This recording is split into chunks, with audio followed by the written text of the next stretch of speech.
Hello, everyone. Welcome to the Warhammer Meta Chasers. My name is Paul, your host. I'm joined by Adam Camilleri.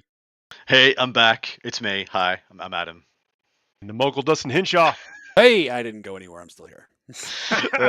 Look, sometimes we got things to do. People could have caught up with you if they wanted to on the stream from the WTC last week. But let me tell you where folks are, or where they are right now, is you're listening to the biggest, the best Players 7 rounder. That's probably a major. We have a GT from Australia and a GT from Canada. So all three food groups from your lovely host are represented on today's episode. Should be a pretty good one. I love it. This is a live show. We do this every Thursday around 9 p.m. Eastern time. You can join us live. We have a great chat community. They help keep us honest when we're fishing around for what rules do, or maybe what is a great combo. Maybe we're missing from some list. But we're going to run down the factions you're going to see there. We're going to talk about what the meta is, maybe even how to beat it. You can join us live or listen to us after the fact, and we appreciate each and every one of those things. We have talking about 3 great events. We also like to give a shout out to see where is old War Games Live happening this weekend.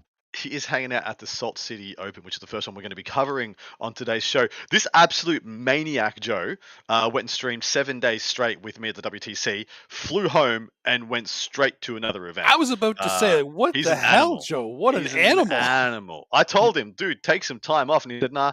He drove a couple of thousand miles to Utah to park his car at the airport so that when he got home, he could prep straight for this event. Wow. So, absolute maniac, Joe. Thank you very much for what you do. That is absolutely awesome. Yeah, you're talking right. We're going to talk about the Salt Lake Open. That is in Salt Lake City, Utah. That is in the United States. It's 109 players, a 7-round event. This is the point of the show where we tell you what you're going to see there. Dustin, take it away. Faction-wise, in the Imperial Super Faction, we're going to be seeing 1 Sisters of Battle, 13 Custodes, 1 AdMech, 7 National Military, 3 Hero Knights, and 5 Imperial Knights. So you experience there's 5 Adeptus to start, Adeptus to AdMech. 5 Dark Angels, 2 Space Wolves, 2 Blood Angels, and 3 Necrons. Chaos, there's 6 Chaos Spaces, 5 T-Suns, 4 Death Guard, wow. 1 World Eater, 4 Demons, and 4 Chaos Knights. Xenos, there's 7 Necrons, 5 Orcs, 4 Tau, and 2 Votan. Hive Mind, excuse me? There's 8 Tyranids and 0 Genestealer Cult? No idea what's going on there, man. No idea. Look. The meta's flipped upside down sometimes. That's why we cover these. We like to see the variances. We like to see what's happening in certain regions. What we can see is patterns all across the world about maybe how players, play in a meta. Mm-hmm. Okay. Eldari, there's 1 Dracari and 9 Eldari. The faction podium is Custodes topping it off with 13. Beating Eldari, it's only at 9. And then Tyranids at 3rd with 8. Mm-hmm. Wow. Okay, I didn't see this. I'm still taken back by the 0 Genestealer Cult. Is this just a matter of, like, we always talk about the robbing Peter to people and there's some super factions? It's just that people play Genestealer out of the gate for 10th edition for the last couple of months, and they're like, well, I'll take a break because Tyranids are kind of on the rise. That's fair. I mean, we're hoping for new Tyranid stuff soon, right? They've been teasing the Norn emissary and stuff, so maybe they're getting ready for that. We always talk about that little baby wave before the big one when the codex drops. So this might be the little wave of people being like, well, I'll check in, I'll learn a bit about NIDS now because it's not going to be too crazy different, we think, from Index and Codex. Barb Gaunt, sleeper hit. Look, I mean, especially in like a Custodes type meta or, maybe even against Genestealer cults, they were planning on running into that. And Eldari too. Dude, you talk about anti I mean, anti-custody tech. I mean, Gene Stockott has a phenomenal amount of anti-custody abilities, but Tyranids have a lot as well. You got 10, you got 200, you got 430 points plus a character in custodian. You just I've gone every turn. Like, well, there's a quarter of your run I don't have to stress about till checks watch turn 3. And then you know, you got things like Exocrines, you got Zoanthropes, both very good anti-terminator. There's a term that was spawned kind of at the WTC, which is the anti-terminator tech, and that's anything that is of a toughness 4 to toughness 6 multi-wound thing. You know, we're talking about Scarab Colts, talking about Grey Knights, talking about Space Marine Terminators, Custody Terminators, talking about anything that has like a decent save is that toughness 4 to 6 multi-wound profile. And a lot of people are either proliferating things to kill those or the opposite, things that don't get killed by those. You know, What things you're saying is everybody needs a lot of AT-ATs. Yes. Yeah. Is it AT-AT? Is it actually? See, I never know which one is right. Yeah. It's definitely an AT-AT. It's an AT-AT Definitely walker. That's right. That's Yeah. right. But this is a spicy one. I don't mind the faction breakdown. I love seeing Tyranids on the podium. But man, Custodes actually blowing Eldar away in the numbers is pretty surprising. I don't It is know. surprising. Like Eldari have They're always kind of- been just crushing it, but Yeah, but the Custodians are kind of like an answer to everything right now. When you aren't sure what to take, if you have Custodians as an option, you can take Custodians and plan to do Yeah. reasonably well.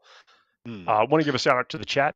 Joel Atkins, first time catching us live. Lovely. We know seeing those comments on the YouTube channel and other sources means a whole lot. I'm glad you could be here, hanging out live with us.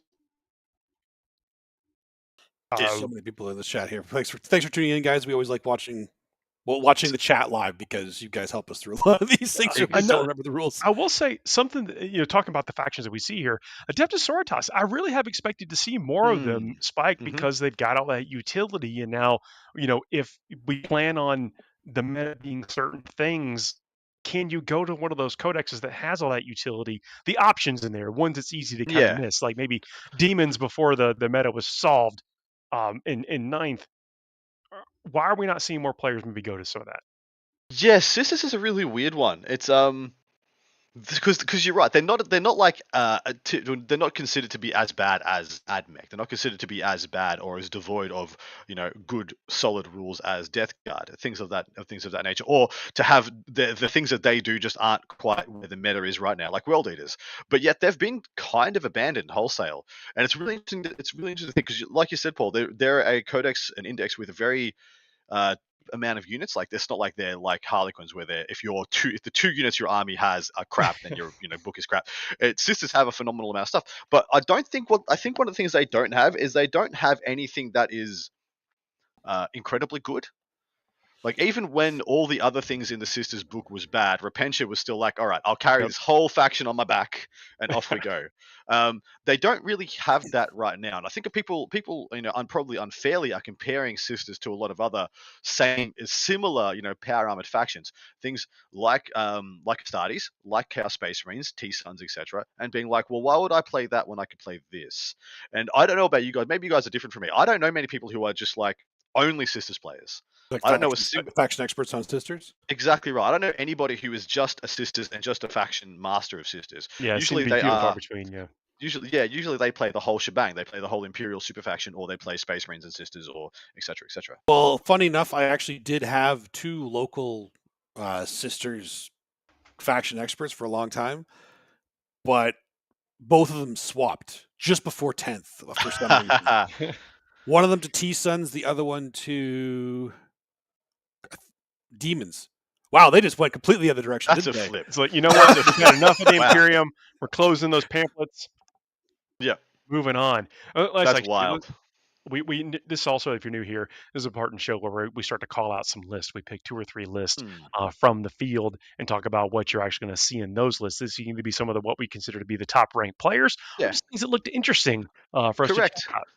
We have one of each. So naturally, with a lot of the breakdowns at the moment, since the start of 10th edition, there's been a phenomenal amount of Eldar, Gene Stealer Cults, and to some extent Custodes. And I try and put one of those on the show of each of those ones, but unfortunately, the vast majority of tippy top players in attendance are taking mostly those lists. So it takes me a little bit more to dig down to get to the juice. But here are some very, very, very good players.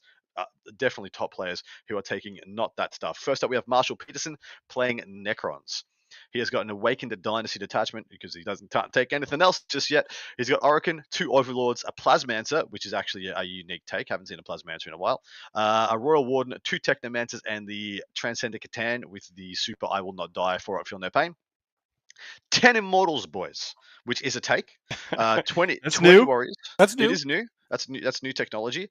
20 Warriors, 3 units of 2 Crypto Thralls, a Reanimator, 3 single Heavy Destroyers, 2x10 Lich Guard, and 3 Tomb Blades. So there's a lot of I Will Not Die about this. Like, he's got the Warriors, he's got the Lich Guard, and he's got Immortals as well. And I suppose he could put the buffing and the soaking, the buffing units of the Cryptex and the Overlords and stuff, or the Crypto Thralls, which whichever of these he feels like is going to give him the best result. So I think this is kind of cool to take like pseudo 4 bricks and then have the ability to change the buffs you put on each one depending on the matchup. What do you guys think the Immortals are for? They do have Tesla, if I didn't say that before. The GSC that aren't there. I was going to say, if he was thinking I was anti-GSC, stopping myself. I was like, he's obviously bringing for anti. Oh, never mind. Maybe not. Or he might not have known though. You're exactly right. I mean, you would assume there's going to be a healthy amount of GSC, but I'm looking at the lineup of factions right now, and I'm like, apart from the Nids, there's a decent amount of Orcs there. Orcs, the Orcs and Orcs the is good Nids. for it. I mean, some Eldari units, it will just explode. Someone tries to yeet There's Orc a spiders lot at of you. quality toughness 3 units that people are taking. That those things will absolutely destroy. I think. It's true. Yeah, There's actually true. quite a few things it'll help against. I'm always realizing now too that there's more AdMech, World Eaters, and Votan than GSC at this event. Yeah, what a world. What a world. Utah, a meta unto itself.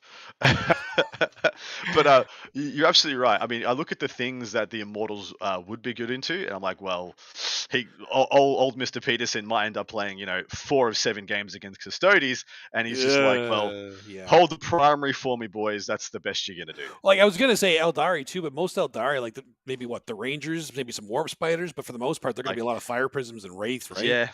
Where do you need the help Vipers. there? Like, well, where do you need the help? The chat saying that the Plasmancer goes in with the Immortals with some crit on 5s. So yes, exactly right. Yep. Which is why I thought they were a great Overwatch piece. Look, it's Adam's laptop. If you aren't watching this live, you didn't get to see that. Yeah. How many of you are actually going to go and watch this now? Because you want to see what we just saw. Hey, sometimes you just punch your own laptop, trying to scratch your face. It's just. Yeah, we're professionals.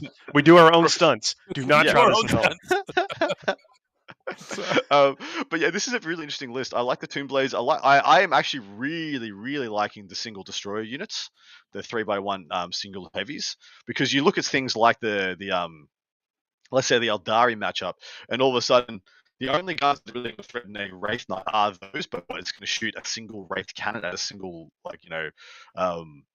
a single heavy destroyer. When that one Wraith cannon could easily kill all 3 heavy destroyers, it's going to kill 1 now. So that I think those are good terms and conditions for your units. Don't they have a kind of an annoying wound profile also to deal with? I mean, I know Wraith cannons is.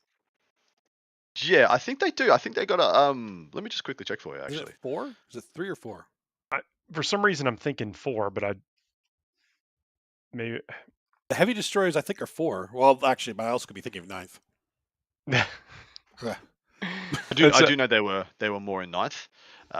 Toughness 5, 4 wounds. 4 wounds. 4 wounds, yeah. That's what I'm saying. Yeah. They got above that 3 wound. They got that is the annoying one. So the D3 and the 2, Well, even a D6 weapon is still, could basically whiff against them because you don't take out the 4th wound.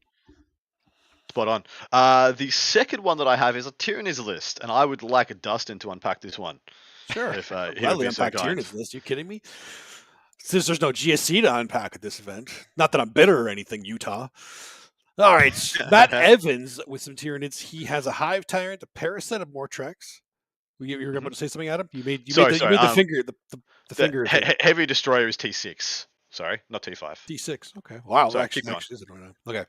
Parasite of Mortrex, 3x10 Gaunts, 2x1 Biovores, which is just ubiquitous. Next screen, 2x1 Pyrovores to get rid of that cover. 2 Trigons, which I think are being very underrated in the meta right now. Trigons are incredible, guys. Like, they are really good. And yep, you read that right. A Hierophant. Yep. What a chat. Biggest. That's the what biggest. A chat. Big. Yeah. That How does it fit? It is a really cool model, although it looks kind of like a. Well, it can walk over It things. looks like if you ever watched Spawn, it looks like a giant Vindicator that had been to the Mhm. chiropractor to reverse the spine. This thing is thick. It hits the best breakpoints in the game, which is the more than toughness 12. Sits at toughness 14 with a 2+ save and 30 wounds, 12 OC, and the reach, the sheer wingspan on the thing for holding objectives with 12 OC is probably obnoxious on some tables. It's quite large. I saw a player running 2 of these, and I think it was Tacoma. And really, the only thing that held them back just happened to be like a random neg2 movement on, as a profile on a weapon that just coincidentally kept them from getting across the table. See, that's always an issue. They're massive. They move 12, which is still pretty fast. But yeah, if they're -2 movement, that slows them down quite a bit. It stops them from maybe getting all the way over a building or something that they could walk over and that kind of stuff. I mean, so there's little things like that. So you can find a way to maybe dodge that or mitigate that. This is something that if you have one, have had one on the shelf for a while, because they were real popular with Tyranid players for a little bit, maybe break it out. I mean, the thing shoots, right? Is it got 2 biocannons or is it 1? Because it's D6 + 6 blast, 48-inch range at 10.33. And you want to talk about what I said about those Terminator killing weapons? That thing is a Terminator slaughterer. Oh, it's got 2 of them, so it fires that twice. Dude, so it's min 14 shots. How many points does this thing run you? 810. Yeah, okay, that's fair. That's a lot of points. It ain't cheap. Right. That's about right. It also has like a flamer too. So I mean, yeah. So it is actually an Overwatch. It's weird though. Like its close combat profile throws me off because it's strength 20, so it hits like a Mack truck, and it gets like -2, D6 + 1 damage. Well, they're little spindly legs, and when you get down to the end, yeah, it just doesn't have enough force because it can't lift not it that high much enough. It's just like kind of pricking people as it walks along. So those are the 2 lists we're going to cover from this event. We also give ourselves the ability to pick a winner. We can pick a player or a faction, basically a faction we think is going to win this event. And we've been giving each other the grace of not allowing Eldari to be picked. Yeah, I think that's still got to keep going because that's yeah. Who's starting off? Adam, you get the joy because you came back from WGC. I was gonna lull and pick Gene Stealer Cult just for a laugh. I'm not picking Custodes. Chaos Space Marines got decent numbers. Of course, the Necrons, like we said, got decent numbers. Tunes and Eldari, decent numbers, but we can't pick those. Ooh, I'm gonna go Chaos Space Marines. Let's do it. I was actually thinking that too. I was thinking Chaos Space Marines for this one. Chaos Space Marines are one of those. I don't want to say it's a sleeper faction because there's plenty of people playing them. I just think they're not getting the press because they're not Eldari. They're not Gene Stealer cults. Yeah, but you can do some pretty just fiendish things with all the basically the mortals and the dark packs and everything else. I didn't know the profile on Forge Fiends was so devastating. Like it's actually crazy with Abaddon. Dude. Forge Fiends came in a starter box, so if you have whatever that couple of Chaos Space Marine starter box over, and you forgot you had a Forge Fiend in there, go break it out. You want it Absolutely. All right, Paul, you actually want the Chaos Space Marines? No, you picked them. I won't pick them this time. I want to have a little bit of diversity. I will go Necrons. Yeah, that's not a bad pick at all. Dustin, what do you reckon? I have to back the Hero Fund right now. That's right, Hero Fan. That's what I'm calling it now. Easy done. What is the next event, gentlemen? Next event we're going to be covering, this is the Roll for Damage in Adelaide. This is in South Australia. If you couldn't have guessed, that's in Australia.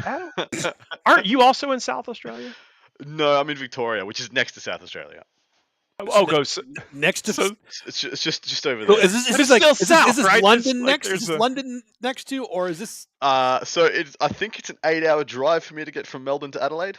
So Melbourne London is still in the southern part of Australia, right? Yeah, Victoria. I'm in the bottom right-hand state of Australia, and the one in the bottom middle is South Australia. Oh, South Australia is the whole place. Right? One at a time, boys. You can both make your jokes. I will allow both jokes, one at a time. South Australia is just a whole place. Like that's like a square Dude, on the map. Australia is just south world. South, yeah. Yeah, it's not down under. It's just south world. Like there's like Anyway, what's going on in South Australia? Okay, so it's 76 players this weekend. It's a 6-round event. Pretty cool. Dustin, what are we going to see there? So for the Imperial Super Faction, we're going to see another 8 Custodes, 1 Admech, 1 Astra Militarum, 1 Grey Knight, 4 Imperial Knights. Space Marines, there's 4 Space Marines, 1 Dark Angel, 2 Space Wolves, 1 Blood Angel, 3 Death Watch, and 3 Black Templar. Chaos, there's 4 Chaos Space Marines, 2 T-Suns, 0 Death Guard, that makes more sense. 2 World Eaters, 7 Demons, 4 Chaos Knights. Xenos, there's 6 Necrons, 4 Orcs, 1 Tau, 2 Votan. Hive Mind, there's 7 Tyranids. What the hell? Where are all the GSC this weekend? What? I guess they're all using the FAQ, right? Which was, I guess a couple weeks old at this point. And so was that enough to? No, I don't. Not even close. Yeah, I agreed. But I'm trying to get in the mind of the players here. Okay, and then 8 Eldari. I mean, the faction podium is Eldari and Custodes tied in first with 8 this time. Demons coming up in second with 7, and Necrons in sixth. The meta has just completely got boggled unhinged. Up. It's unhinged. I mean, the Eldari and Custodes is now Custodes look like they've taken the GSE position as the second best after the FAQs. But Demons coming out of nowhere for this podium in second position, and Necrons is not too unexpected. But Demons, I mean, we know Australia is a hotbed of chaos goodness, amongst other things. It's just the personnel we have, The British knew who they were sending here. All the chaos riffraff, we got it all. But this is going to be a pretty spicy one. The reason this event is called for Roll for Damage is because there was a lovely gentleman who went by the pseudonym Damage, who passed away during COVID. And so this event is in tribute to him. He was a pillar of the South Australian community. So this one's a little bit of a tribute. Hopefully it is another good event for South Australia also. But let's look at some of the top players in attendance. First up, we have Bradley MC, who is playing Custodes. He has a Shield Host Detachment, Blade Champ, Shield Captain, and Trajan, 10 Custody Guard, 5 Prosecutors, 5 Alaris, 2 units of 6 Wardens, Calidus, Eversaw, and 5 Exaction Squad. This is... So do you mean 1 Exaction Squad of 5 or 5 Exaction Squads? No, one Exaction Squad of 5. So this is... How are you boys with your finger on the Custody pulse? Because there's been a lot of... I think all the units end up being max units. I'm not seeing many 5 Custody Guard, 3 Alaris, 3 Warden stuff. They all end up being maxed, but it's just kind of an internal realignment every other month. It started off at like 30 Custody Guard, and then it was 20 Custody. At least in a lot of ways. Now this is down to 1 Blade Champ. Yeah, the one I see the most is 10 Custody Guard and 2x6 Wardens. I see that the most, but most of them I don't see the points. 5 Alaris as well. I'm trying to figure out where it gets that. Like a lot of the time, they'll take 2 action squads. There's some up there, but they don't take either Calidus or Never, so they don't take both. I don't know. I feel like I'm missing something here. Like, more than what I used to see. That's why I pretty much put this down, because it's like I'm used to. There's 3 bricks or sometimes there's 4 bricks, depending if you have the 2 Custody Guard, 2 Wardens, which I think is what that's what Team America and many others took to the WTC on the weekend. And then somehow he's like being like, well, the Custody Guard are gone. Here's a bunch of assassins, and also I get another premium brick that is different to the others. I really like having the Alaris in with the Wardens and the Custody Guard because it has a different defensive profile. It's got more wounds, got more toughness, and I think that, and it has a different wrinkle. So the Custody Guard are just the cheapest wounds and toughness you can get in the book while still being a Custody model. The Wardens are the killy and oddly durable once per game. And KR in the chat says they don't prefer the 2x6 Wardens. I mean, I think that's totally fine. Like I said, the internal Custody meta is constantly evolving, and maybe with GSC being taken away, because GSC was a big issue for Custodes. Maybe with the GSC being taken away, the Alaris are getting a little bit more action, are being a little more useful. I'm a huge proponent of the 2x2 Alaris, because you put them on backfield objectives. Night Spinners really can't scratch them. Desolators and Wounds don't hurt them very much. Like, you need 2 or 3 turns with those units to get rid of them when they're on backfield objectives. Because a lot of the time I played a couple of games in testing with these Custodians lists just to see how it was. And what I found was, playing against Indirect, your Prosecutors and your Exaction squads get picked up turn 1, and then you're forced to put like 6 Wardens to hold the primary, and that feels freaking awful. Maybe you can feel when you've got that much durability on the table to keep your Exaction squad in reserves. Like, I know what I've been playing with 2 recently. I put 1 on the table and just kind of, be a kind of tempt your opponent to shooting at them, but having 1 off the table come on kind of where you need them, not a bad thing. Yeah. But of course, when you only have 1, but he can replace that if he's planning on not really engaging with at least 2 of those Alaris, a little bit more flexibility around the table without taking too much presence off the table. Remember, the Exaction squad is only 35 points or whatever, so you're not really removing anything functionally from your army, only giving yourself another piece later on. It's also been interesting to see in a shooting edition. I mean, people are saying that the Index 10th edition will be like remembered as an edition that was dominated by the shooting phase. This army is like just almost gunless in this edition, and still and Custodians are still one of the top armies in the game. So that phase is not dead. There's a flamer with devastating wounds on that Exaction squad. Watch out! Out! Yeah, laying down the law. That's D6 shots. But yeah, exactly right. It's so funny. The next list we'll talk about is Adam Napier's list. This is your Eldari list for the week. And 1 second. There's a comment in the chat from Dorian I want to mention is that Voidsman will become the new action squad. Yeah. They are hard to find right now. So if you don't have Voidsman, you really, the only thing you can get right now is Exaction squad because they're teams essentially. And yeah, exactly right. So if you've got them, consider themselves lucky. Yep. Easily done. This is Adam Napier. He's the head TO for Uprising in Australia, which is our biggest our flagship super major. He's got Eldari Battle Host Attachment, Autark Wayleaper with a Death Jester, Farseer Skyrunner, and a Yinkan, 2 Night Spinners, 3 units of 5 Shadow Spectres, 2 single War Walkers, 2x5 Wolf Spiders, and he still is packing the Wraith Knight. So interesting things to note. The Wraith Knight was supreme at WTC, like pretty much everyone took 1. But in the singles event, which was almost 290 odd player 8-rounder, there was 3 Eldari in the top cut that made the top 4, and none of them were Eldari that took Wraithguard. Now, I don't know if Adam was paying attention to that, but that seems to be the singles consensus, whereas the team's consensus is that the Wraithguard are just too free and efficient and tilt a lot of matchups in your way. What really bugs me out about this is he's got Spinners, he's got Yinkan, he's got Wraith Knight, but then he's just got so much mission play nonsense. He's got 7 units of mission play nonsense in the War Walkers, the Spectres, and the Wolf Spiders. And then all of those at any point could be turned into the Yinkan when they die. It's really quite amazing, the internal balance of the Eldari. They just seem like the only army in the game that really gets to have it all. You were talking there. Night Spinners either. Or Night Spinners, Fire Prisms. Fire Prisms, yeah. Yeah. And Adam, you were talking a second there about the Wraith Knight and then went to Wraith Guard. Are you talking about Wraith faction or the Wraith category in general being more preferred one way or the other? Yeah, no. Well, I think one of the learnings was that the Wraith Guard might not have been the best thing for singles play, but that in teams play they become invaluable. But even then, that's just like an extrapolation. That's not anyone's opinion. That's just me looking at the data. There was plenty of Wraith Guard lists in the singles at WTC, but none of them made the top cut. It was always lists that looked more like this. Interesting. With the Wraith Knight.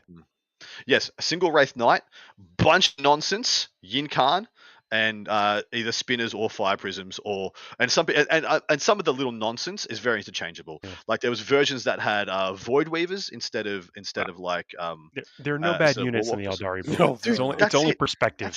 That's it. You want your amazing top end alpha units. Cool. You have like 3 to choose from. You want your utility characters. There's 20 to choose from.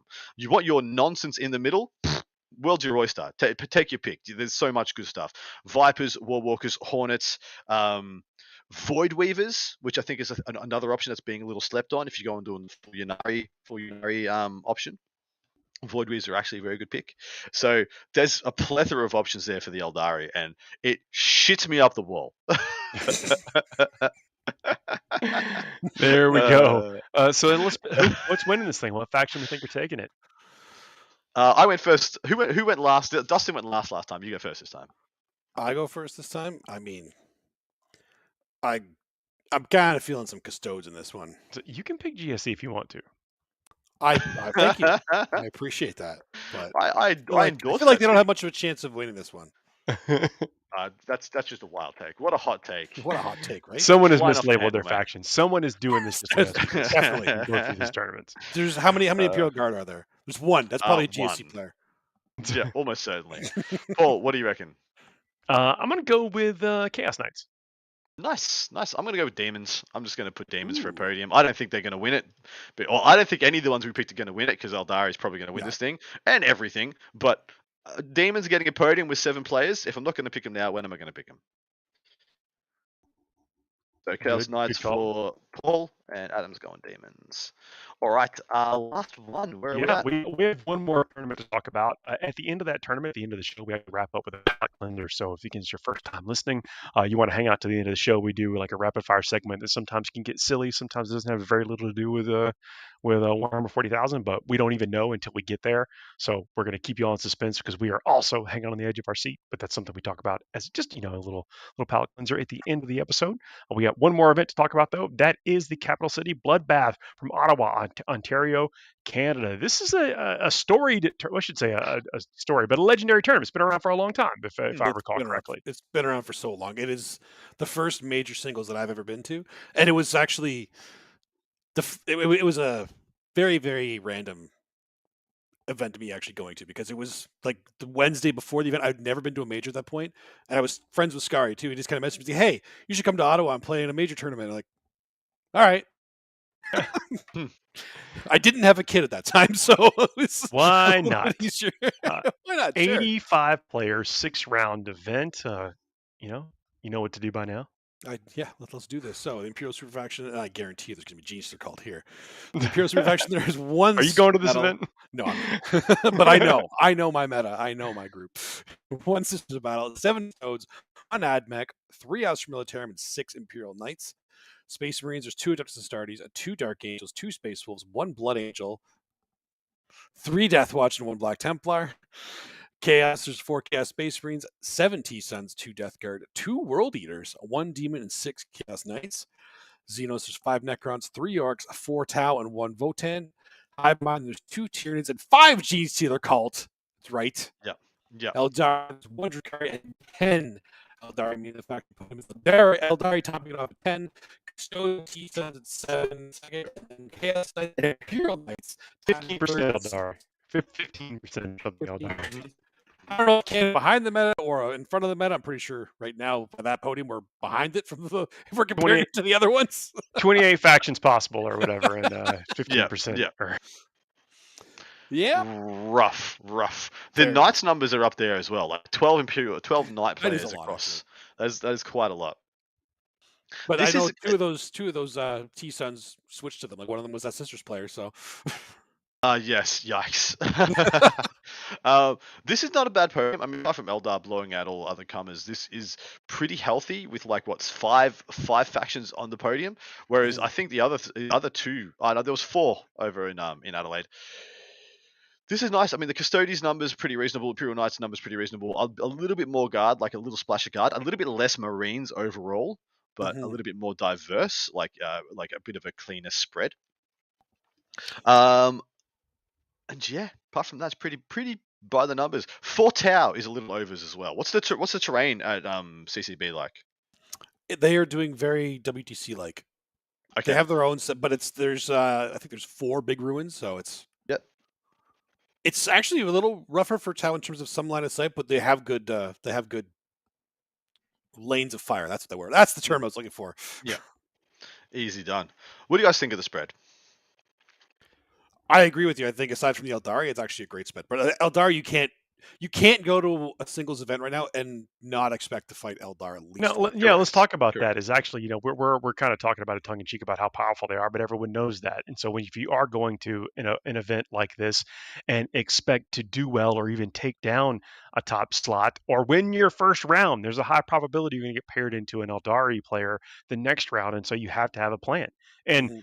it's not that these lists aren't capable of winning and playing against Eldari, but you have to be thinking about it proactively and not just kind of stumble into that hoping Yeah. to roll a bunch of sixes. Yeah, 100%. Absolutely. A couple of top players from this event. Paul, first up is for you, mate. It is Sam Procopio's Blood Angels. Oh, loving this. So, captain with a jump pack, land speeder Storm, 5 Desolation Marines. You really can't be leaving home with Marines without taking Desolation Marines, but it seems if you want to do all right. 2x5 Devastators, a Librarian Dreadnought, some nice buffs that passes out. 5 Sanguinary Guard, which we haven't seen recently. I'm curious as to why they're in there. 3x5 Sniper Scouts, 5 Scouts, 2x10 Stern Guard, and 2 Whirlwinds.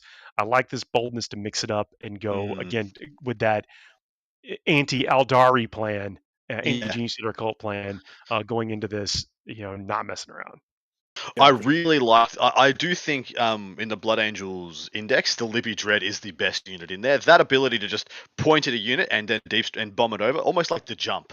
To just see that unit right there, send it in. We're going to bomb that over 9 inches away. We're going to choose something for Oath of Moment, and these 10 Stern Guard or these 5 Devastators are just going to go and absolutely smack its teeth in. I think it's really good. I suppose in this list, right, the Sangard are playing defense, like they're the thing to be like, hey, don't push on me. Otherwise, don't get my Whirlwinds or whatever. That's actually a good point. That could be really good, like a backfield protection. They can be rapid ingress also. That 5-man unit, when you use rapid ingress, you leave them off table. You can bring them down in a nice little tight package on the other side of a ruin or something, so they can't be seen. Get a really reliable charge if necessary. That also makes sense too. They do a lot of good, like they're good action monkeys too. They're not easy to shift kind of thing. So yes, there you go, Dorian. This there is a certain BA player going. There he is. And does Jeremy run this as well? Actually, normally Jeremy plays in this, and I believe he is. He is playing. Yeah. So, and I don't want to gloss over the point you were talking about being able to teleport a unit, and getting angles and stuff. So these shooty elements in this Blood Angel list, like, well, how on earth do they get across the table? Well, they get thrown over there by this angry washing machine. Exactly right. Couldn't have said it better. I've still got a healthy amount of lone operative as well, 3x5 sniper scouts. It's the first time in a while we've seen the regular scouts in the storm package, but I suppose it's just a really good piece of mission play, right? You just get your engage. It's a self-contained behind enemy line unit. Estos. Do you think that's just a concession to having the right bombs, like having 2x10 Stone Guard, 2x5 devs, or like some points had to get removed? I feel like the 5 Sangard are what took away from the other 5 Desolation. Yeah, so there's probably a plan with that. But look at how many points in the effectiveness of what it could all be indirect, like just all be hanging out there and doing, some real good reach out and touch somebody. Yeah, it maybe feels like there's enough points there and enough functionality with the whirlwinds, and so, let's get creative, and stuff the bodies if you need to string out or whatever. It could be that because of the Stern Guard and because of bombing those units over, you don't need Desolation Marines in this list to do as much of the objective clear every turn, and so you can just use them as a combo with the Whirlwinds, and pretty much he's just valuing the Vengor in the unit. He's just like, well, the Vengor is like almost like a third pseudo Whirlwind because of its its profile. So maybe that's the shtick. He's just like, well, I didn't have the points for the 10 Desos, so maybe I'll just downgrade it to just being like a premium Vengor launcher with a little bit of spice. And also, you don't want to bomb 10 Desos over as a sacrifice play if your other bombs don't have the right profile. So what you need to do, but 5 of the Dark Lancers from the Desos is exactly what you need. You'd hate to be looking at your 10-man and be like, oh, don't want to have to do that. So yeah. You got a comment in the chat and I know it's not meant in this way, but it's like, is this even Blood Angels? And the answer is absolutely yes. Just like, and you could replace that. Is that even Orcs? Is it even whatever? We're going to talk about it, next. Is it this? Like, players right now are looking at what is on their shelf and figuring out how to get out there and play effectively within the faction that they want to play. I have to look at myself in the mirror quite often with this question, because as a Dark Angels player, when I play Dark Angels, maybe there's 2 like Dark Angels only pieces in my army now, and I wonder if we've been spoiled these last two editions, 8th edition and 9th edition, where essentially in my 8th and 9th edition Dark Angels lists, maybe it was 20% like Green Wing, regular vanilla Marines. The rest of it was, specialist bikes, speeders, planes, Terminators, all the specialist units. Whereas like in the lore, what we're seeing from what we just saw there is kind of more accurate to the lore, what Sam's playing right now. It's a regular Space Marine chapter with some spice. With some bits and pieces. Whenever in the lore, apart from when Baal was getting touched up by the Tyranids, did you ever see more than like 10 Sangard in an engagement? Whereas like last edition, 30 Sangard was the list. Well, like back in the day when Grey Knights, people would field more purifiers than existed in the whole chapter. Hilarious. Yeah, hilarious. Wait, Adam, is your confusion like our Space Marine players been spoiled the last couple editions? Is that what you're thinking? No. Shush. Now that I know you like me saying that, I'll never say it again. No. But yeah, in reality, I think this is more closer to what has been the tale of Space Marines for the majority of Warhammer is what we're playing right now. But the last like 2 editions, the last 6 years has been like 90% Blood Angels specific, 10% is just a couple of captains and maybe some scouts. Back in the day, people used to get mad at me for playing a bunch of 5-man last class squads of Blood Angels. No, I was absolutely using them to feed the Death Company. But at the same time, they were supposed to be on the veneer a normal Space Marine chapter. Yeah. But lore aside, like I got a soft spot in my heart for faction, loyalists essentially that really try to play to the best of their ability with the pieces that are available to them, and then can respond to these changes in the meta. Basically, what we're talking about here. I think that's amazing, and I think we're going to talk about another one of those players next. Yes, so really nice that we've got 2 faction specialists to talk about here. Although Ridvan, the Overlord Martinez, also known as Scary, the Scarred One, Archon, whatever. He's definitely his 15-year Dracari love is definitely overshadowed by the fact that he took Necrons to like 2 events now, and he's the Overlord forever. But he has taken Dracari again. His one true love. He's got his Real Space Raiders detachment with an Archon, Homunculus, 3 units of 10 Cabalites, 5 Racks, 3 Venoms, a single Cronus, 3x5 Mandrakes, triple Ravager, 2x5 Scourges, a Void Raven Bomber, Death Jester, and a Solitaire. Now, I'm going to quickly look up what the hell a Void Raven Bomber does in this edition. But you do that in KR comment in chat. No, I absolutely know that you how you meant it, but I just couldn't pass up that talking point that I wanted to discuss. So thank you for the opportunity. Yeah, that's a part of the active chat we community. We just need those like talking points sometimes, stepping stones so we can get to the conversation we want to have. That's why we do this live. This is good. I love it. But I know Scary was talking about taking the Void Raven Bomber specifically to deal with things like the Desolation Marines and out-of-line of sight shooting, because that's one of the few things that Dark Elder will have forever and bombs things. It does do both of those things, yes. So it does the usual bomb, like it flies over, roll d6 for any enemy units within d6 of once per battle, after it makes a normal move, you select one enemy model it moved over during that move and roll a d6 for each enemy unit within d6 of that enemy model. On a 4+, that enemy unit suffers d6 mortal wounds. So you pick a model, a single model you've flown over, and then you could roll 6 and nuke possibly half their army if they've deployed really poorly, and they take d6 mortal wounds. But that is a lot of different pullings of rolling of the roulette wheel, pulling of the ripcord. So roll a d6 for each. So it's a d6 for each enemy model, then another d6 of 4+ to take the mortals, and then it's d6 mortal wounds. So there's 3 d6s there. But surprisingly, the guns are actually pretty good. Yeah. I don't know which guns he's taken on it, but the dark size are. It's got 2 of them, so 12 shots at 8.42. Like 4 is actually near positive. That's the one he took. If he was talking about killing Desolation Marines, that's the one you take. Wounds them on 2s. They don't get a save. In cover, they get a 6 up. Who cares? And you just blow them up. And kills him. Yeah. Every non-save is a Marine back in the box. It's a dead guy. And if you've done him d6 mortal wounds and maybe killed 1 or 2, before you start shooting, killing with 12 shots, you've got 8 hits on 3+. That's if you don't spend a pain token. If you don't, spend a pain token. So it's Yeah. 8 hits, which wound on 2s, so 7 wounds. They might not get a save, and that's like maybe they got one guy left after you bomb them. That's So if you don't spend a pain token, which correct, you will. you're probably doing. Absolutely, you will. But so one thing that Dracari have, do you know how I talked about the crazy utility units that Eldari have? Mhm. Dracari have the same ones but with different hats. Mandrakes might just be the best action monkey in the game because they're reusable. They're perpetually reusable. Because like they go up in your opponent's turn, come back down, do whatever, and you have them in reserve when you pull your cards. You pull your cards and then you just put them where they need to do to get you the points.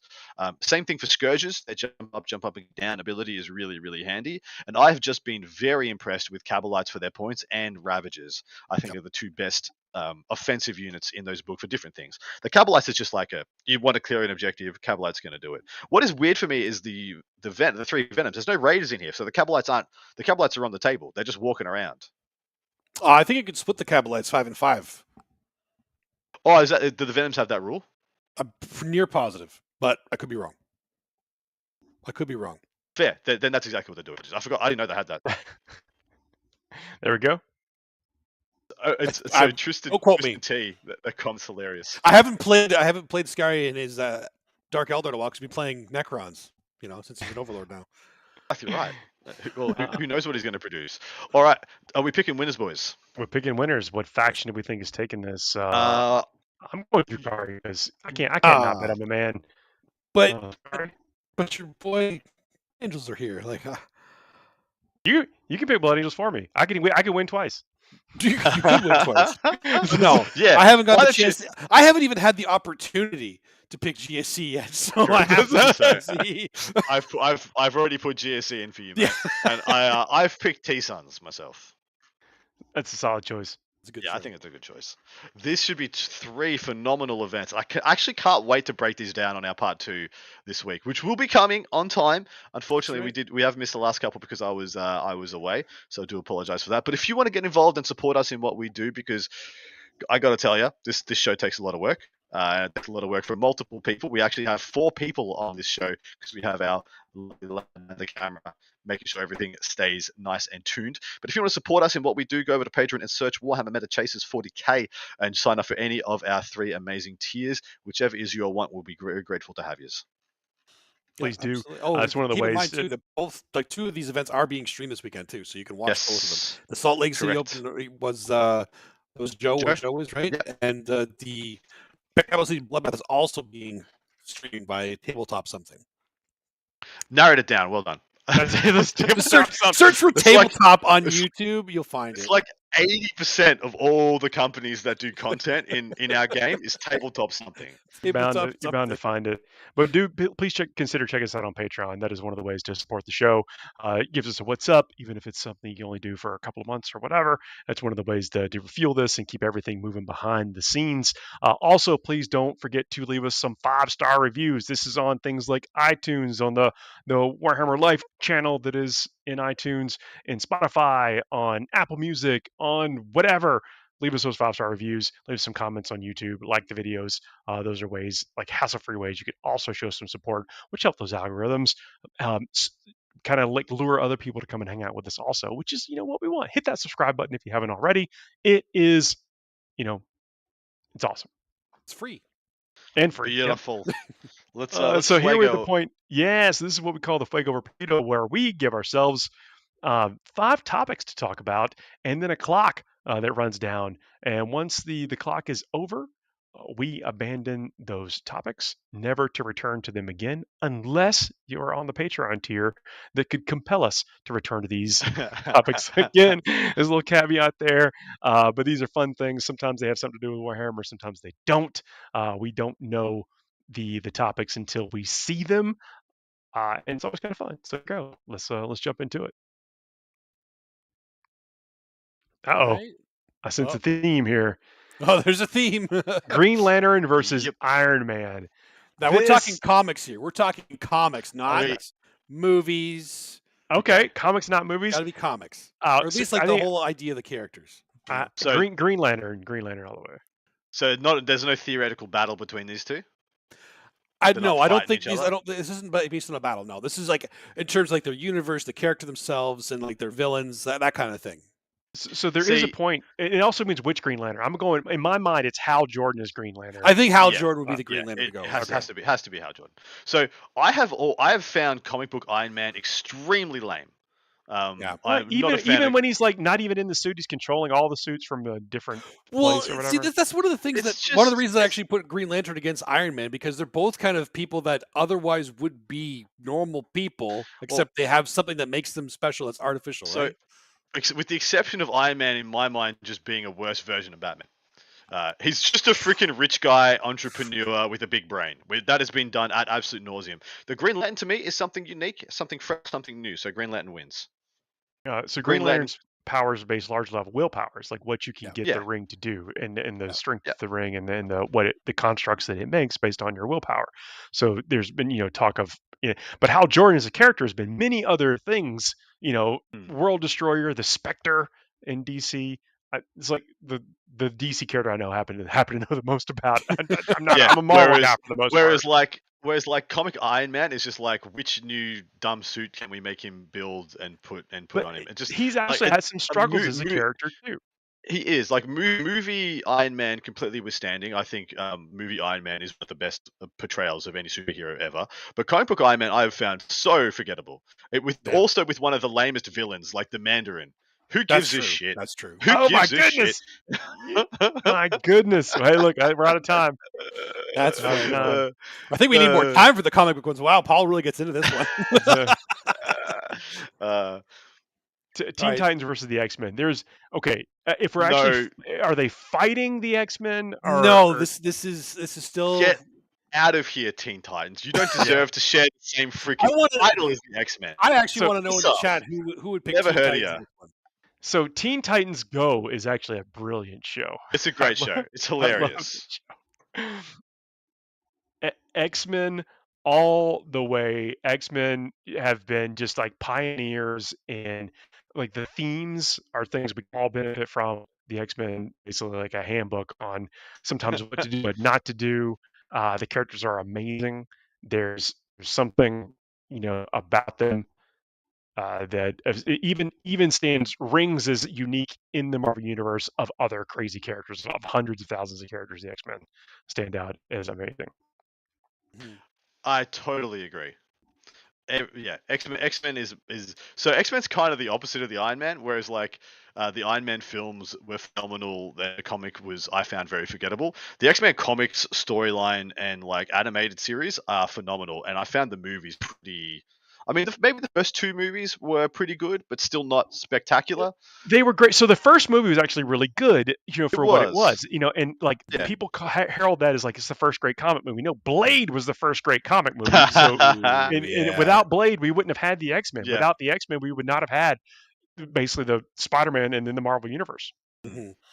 Well, yeah, I don't think there's there's not much that can beat X-Men in my mind. I love X-Men. Yeah. There's a couple other storylines that kind of were a little wonky, but for the most part, X-Men was just incredible. Teen Titans is the opposite. Most of their stories are a little wonky, but there's a couple of them that are just really good. That's I've always like DC is, by the way. It's true. It's true. Like, Raven's whole story arc is just weird AF. Like she's X-Men. cool and everything, but I don't. It was weird. X-Men is just not a fan of Cyclops Wolverine rules. just trying to sneak that in the last second there. Spider-Man versus Daredevil. So this is actually a really good pairing of abilities. This is very when they fight, it's actually cool. When they have fought, it's been a cool thing. But if we're talking like character to character, you can't beat Spider-Man.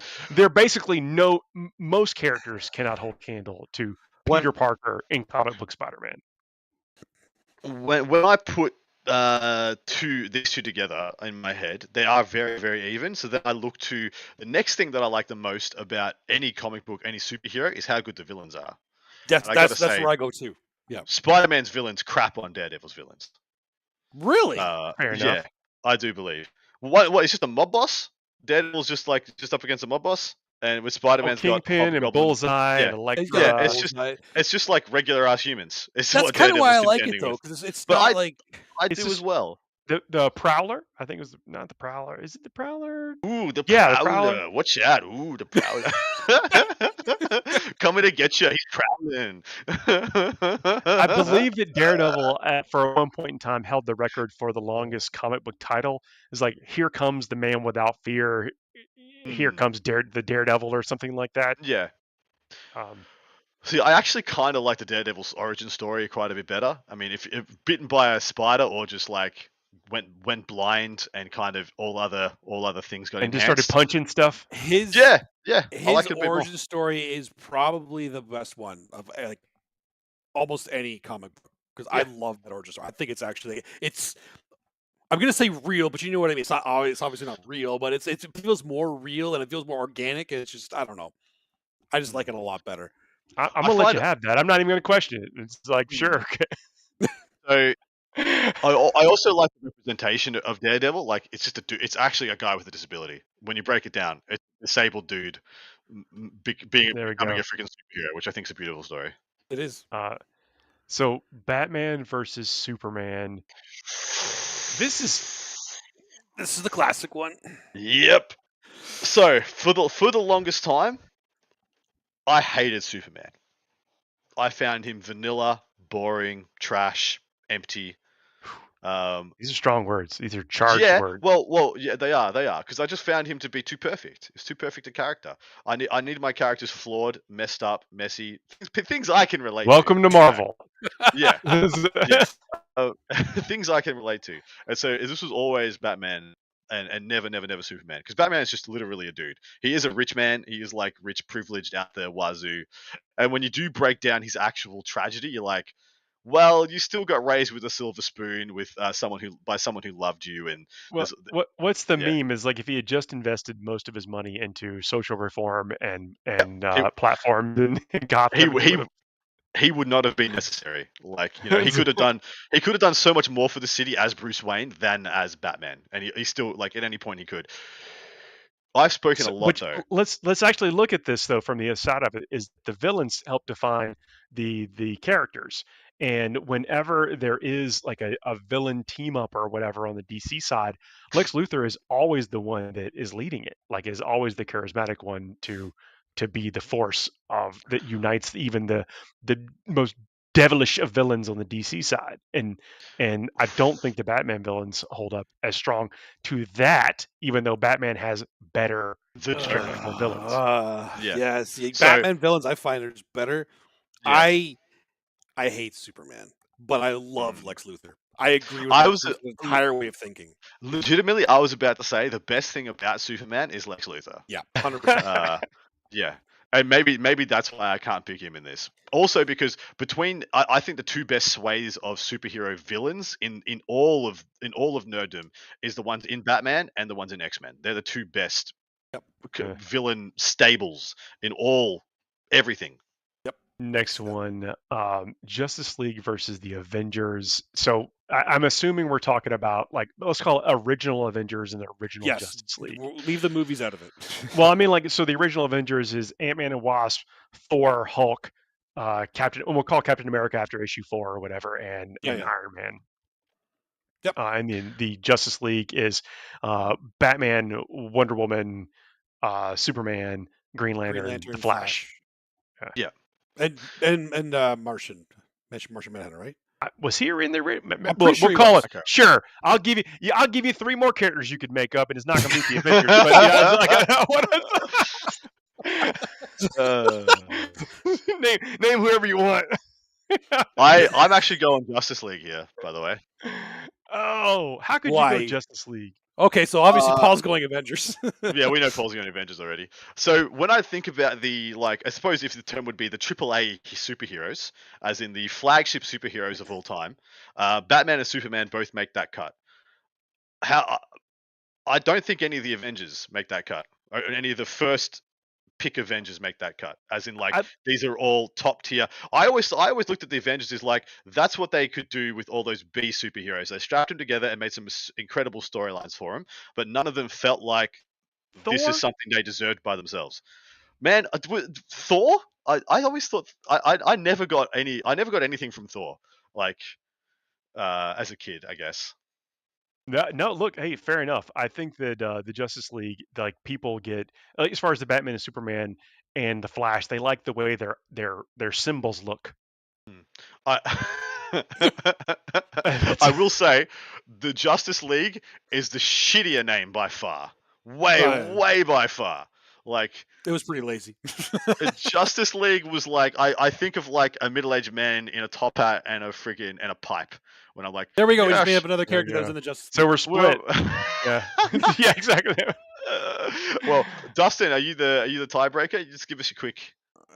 I have so many reasons, but I don't have time. So I'm just gonna say Never mind. I'm Team Justice League. Oh my Okay. goodness. Well, chat, please let them know how they're wrong, so we can actually move on to the next topic for our world. We'll talk about this on the next Flaco as well. We may. But this has been an amazing show. I've appreciated hanging out with y'all. I know we've all kind of been spun to the four corners of the world, but we are all back and we'll be for the next few weeks doing this show each and every week live on Thursdays around 9 p.m. Eastern time, talking about the biggest and best tournament that's coming up over the weekend. As we talk about what the meta is, maybe how you can beat that meta, but more importantly, we like talking about y'all being the meta. It's been an amazing show. I've loved it. It's been a lot of It's fun. been really nice to get the 3-pack back together, boys. It's been a while. It has Chat, been a while. thank you all for hanging out with us. Everybody else listening after the fact, leave us those 5-star reviews. Maybe consider checking us out on Patreon. Leave some comments. Help us trick those algorithms. We'll see y'all next week, everybody. See you then. See ya.